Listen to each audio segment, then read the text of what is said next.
Four Diamond 5 Duck Hotel. We're getting ready to take part in one of the South's finest traditions, the world famous Peabody Duck March. Yes.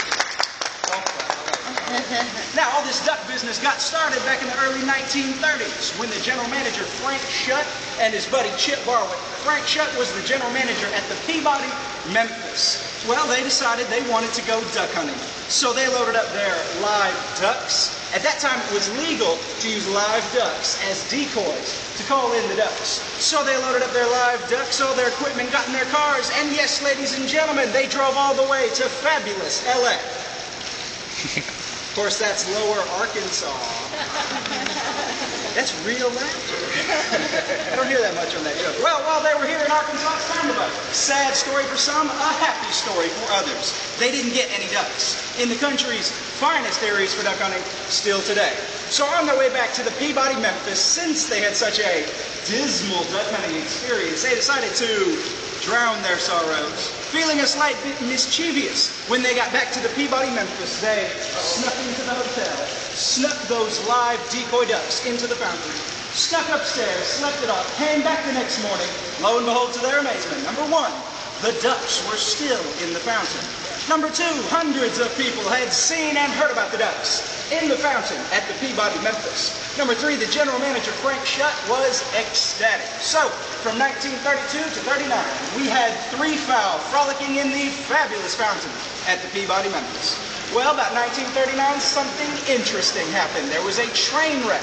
Ringling Brothers, Barnum and Bailey Circus had a train wreck right outside of Memphis. In that train wreck was a gentleman named Edward Pembroke, who was a wild animal trainer, and now he's out of the job. So he comes on staff to the Peabody, Memphis as a bellman, but wanting to exceed people's expectations, give them a Peabody service excellence experience. He asked Mr. Shutt if he could train those ducks to come out every morning at 11 a.m. to John Philip Sousa's King Cotton March, and to go back every evening at 5 o'clock to the same. And so began a tradition that's gone on for nearly 80 years. Thank you all for taking part, and don't forget what they say. Once you've seen the Duck March, you'll be able to go on with the rest of your lives. Yes, thank you. That's all.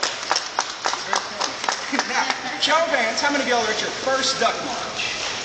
First, can't you see? Now, folks, without further ado, here they come, the world famous Peabody Ducks. Stand up.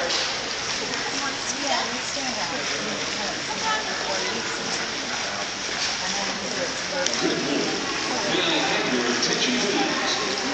In the 1930s, in the Rocky Mountain of the Peabody Mountains, a unique tradition began which has made the South's Grand Hotel famous the world over.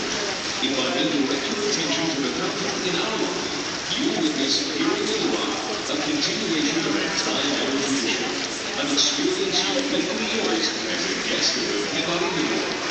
Having just left their Royal Duck Palace to join you, ladies and gentlemen, the March of the Peabody Ducks.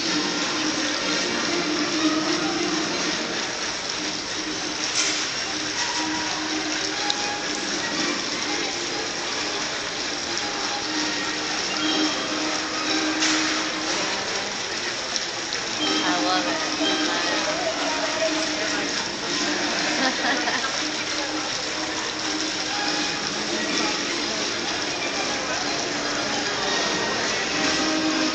I think they're really